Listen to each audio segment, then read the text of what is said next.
我讲一个，我现在就完全把我的事情抛开吧，就是我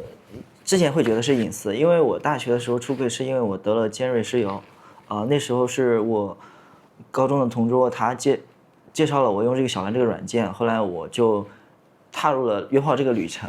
然后我就跟我们老家一个比较特别有性吸引力的一个肌肉男和他发生了关系，然后当时他给我承诺他没有那个性病，没有艾滋病之类的，我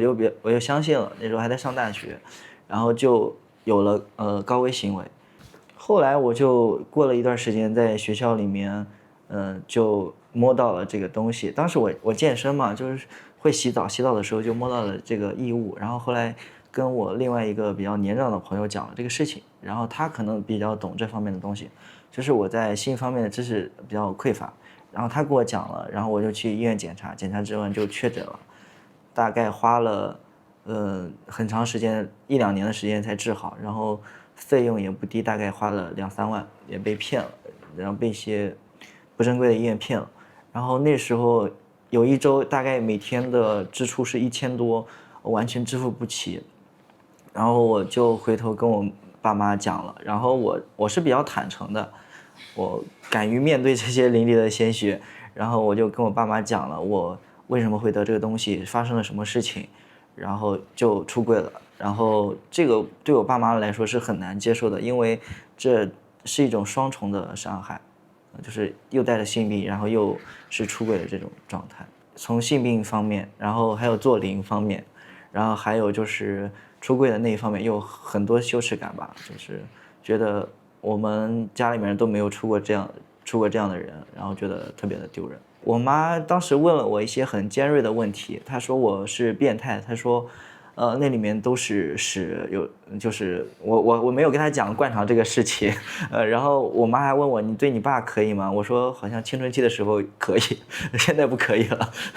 然后包括我妈就问我一些很尖锐的问题，包括说把我当狗一样锁在家里面这种，对我一些很有攻击性的话，我妈说过很多。但是我也现在比较理解她是处于一种情绪很激动的状态。我大概出柜了有3-4次吧，然后去年过年的时候，是比较彻底的一次，因为去年秋天的时候，我爸来了一次苏州，我就觉得这是一个很难的机会。当时我在苏州认识了我们出色伙伴的志愿者阿美妈妈，然后她当时就讲了一些我们那个茶话会就讲的出柜和自我认同这方面的东西。我爸当时是没有表示理解，他说你不结婚可以，但是不能和男生有性行为，也不可以，在一起，是因为我之前得的尖锐湿疣带来的影响，他一直没有办法抹除这个事情。然后那次我爸回去在路上，反正他在火车上就一直在哭吧，他说他的人生就特别的失败，因为他的人生的动力就建立在我身上，就是我有事业有家庭，然后我像正常人一样步入那个直男的那种剧本啊。我现在比较课题分离，就是最近那个阿达的那个心理学经常说的，就是课题分离，就是他不接受是他的事情，我不会因为他们不接受牺牲我自己的人生。以前也想过行婚这个选择嘛，但是我现在就完全出柜了，我也课题分离了，我觉得我们没必要再去行婚了。然后我跟我爸妈讲了，如果说你们觉得这是一个很强烈的要求，就是我需要完成这个事情，但是我会跟他们讲清这个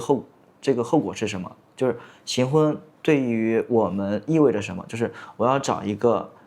非异性恋的女生，我们要花这个钱去扮演一场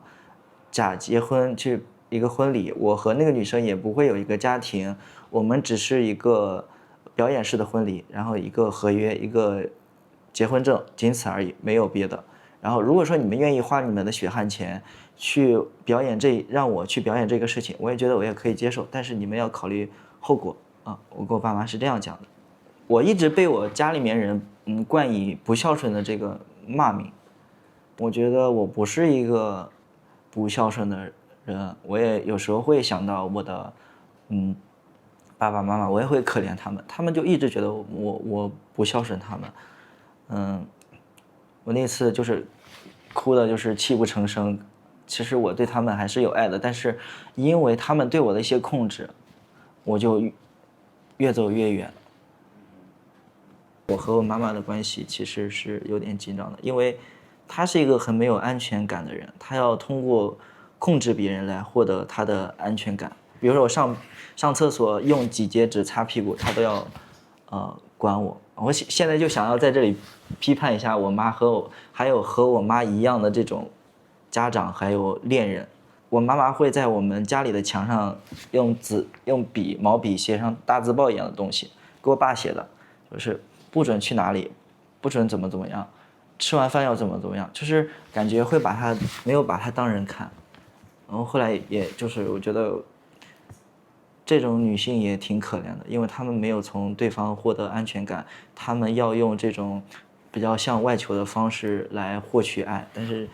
这种也获取不到爱，然后也让自己变得很狼狈。如果说是在之前我没有走出来这种状态，我是一种很低配得感的人。因为我说一次比较让人震惊的话，就是我妈妈怎么教育我，就是有一次我们在家里喝牛奶，然后她的牛奶倒在地上了，然后她跪在我面前，在地上把牛奶舔，然后我当时就非常的震惊。我知道她的目的是为了教会我节俭，但是这种方式会觉得我非常的底层，然后我不配拥有很多东西，就倒在地上的牛奶我都要去舔，那我还能拥有什么东西呢？包括我在找到这个关系之前，我在建立我这段自信之前，我都是一个非常低配得感的人。我前一段时间做了一个爱自己的活动，其中有一个李娟的那个访谈，她说，不会爱是她的这一生的残疾。为什么这么说？是因为她在她最需要爱的年纪没有得到爱，然后在她以后的人生中，如果说幸福来了，爱来了，她会觉得这是不真实的，她会不以为然，觉得那不应该是她的东西。我在我的前段人生都会这么觉得，我觉得我是一个幸福的旁观者，别人有幸福会感染到我，但是如果说我拥有这个东西，会让我非常怀疑。其实我和我妈妈相处的时间也不多，大概就是放假回家的时候，过年回家的时候，大概就是我大学的时候就逃脱了这种控制，因为距离的关系嘛。然后今年我妈妈也来了苏州，然后当时我是收养了一只小狗。我小时候特别想长大，是因为我想要有自己的空间，就想躲在角落里，不要有人管我。我经常爸妈说的话就是那咋了，就不要管我，我不喜欢别人控制我。然后今年我妈来了，我就跟她立了一些规矩，我说你想来我这里可以，但是你要遵守我这里的规则，就是比如说她不支持我养狗和猫。当时第一次她来的时候说要把我的猫摔死，然后第二次来的时候，我跟她说建立了一些规矩嘛，我说如果说你要想来的话，你就要尊重我的小狗，尊重我这里的一切。然后我从某时候走出来，就是我还是想要感谢我今年在济南那个 TOT 的培训，然后那一次之后我就做了一些活动，我从这里收获到了一个比较正向的循环，我慢慢的建立起来了自己的自信，我也开始去自我养育，从我的过去开始，从原生家庭，从应试教育，从那个职业选择这方面，我都开始重新思考。我重新思考之后，我就包括现在非常爱自己，然后又和我对象，他会充当一个我的那个父母的角色，就是我允许他去充当那个角色，把我养育一遍。我不会要求他，只是我们互相会作为父母去弥补我们童年的那个缺失。当然，这个如果他不出现也可以，因为我自己也会把我自己当成自己的父母或者是自己的恋人，把自己重新养育一遍。大学毕业的时候，我的梦想是我要到很多城市旅居，在那里就是不是旅行，不是走马观花，而是在那里和当地的人产生一些连接，发生一些在那里留下一些故事。我出学校校园，我觉得像是出监狱一样。我是比较追求自由和个性的人。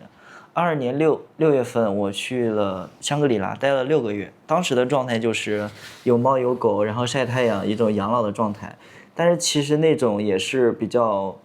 有一种空虚迷茫的状态，因为你没有找到自己的答案，你只是在无所事事。然后其实我们人还是需要成就感的，就那个马斯洛的那个需求层次理论，就是最高的就是自我实现嘛。然后我当时那种躺平的状态是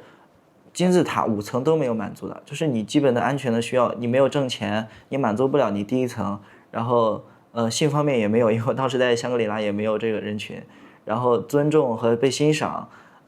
也没有，因为你没有做事，然后自我实现也没有，因为当时我在那里做义工，其实自己想做的事情，比如说摄影，比如说做自媒体，当时都是没有时间的，只是在那里完全躺平。然后后来我回到城市，其实另外一种状态就是做牛马，然后我一直在做牛马和我下班这两个就是生活和工作找到平衡的，然后我一直贯彻就是不管是我忙的时候还是不忙的时候，一直贯彻就是我还是在找我自己理想中的生活，在找自己的答案，然后直到这个感情打破了我的天平，然后后来我换了一个环境。然后在另一家公司工作了3个月，那时候的我的状态还是蛮好的，因为我第2份工作我自己比较主动的去做事，主动的去满足公司对我的期待，因为我觉得我可以满足这方面的东西，我可以融入这个环境，我也可以有我自己的那一部分这2方面我觉得今年我做的还挺好的。然后直到我今年辞职，就是现在也不是一个躺平的状态，是因为我从初测伙伴这里出发，做了一些性少数议题的活动，然后我觉得收获了自己的能量，我从我自己的困境里走出来，我现在在主动的为自己做事，做有意义的事情，然后是一个自我实现的过程，我觉得现在是我一个比较快速的成长期。之前有一句话，大家都在追求诗和远方，但是诗不一定在远的地方，可能就在你附近，然后你也可以创造一个诗和远方。我现在是比较关注当下的这种状态，我希望我的这种关注当下的状态可以持续我的一生。然后我当时毕业的那种想法，去各个地方旅居，同时也在进行，我没有抛弃那一部分，然后我也没有抛弃我的确定性、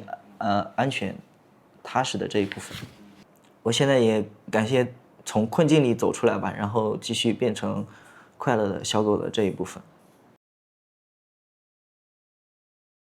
因为东亚的家庭可能都会有这种人生剧本，就是没有什么会怎么样，就是你不考上大学，你的人生就完蛋了；你不结婚，你的人生就完蛋了。然后还有就是你没有工作，你的人生就完蛋了。以前我是在这个人生，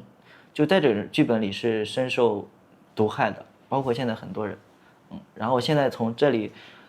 走出来了。我昨天写的那个公众号文章叫《在沙漠里种花园》，就是现在这个环境可能还是这样的，但是大家开始去思考这个问题了，因为现在已经到一个虹口了，就是可能疫情的那个时代是我们那个心理最紧张的时代，现在有在一个经济下行的时代，然后大家的心理状态有可能不太好，然后原来的问题又没有解决，但是我现在就是想要在沙漠里种出一片花园，就是让大家能够从这些困境里走出来，然后又能发挥自己的好的那一面。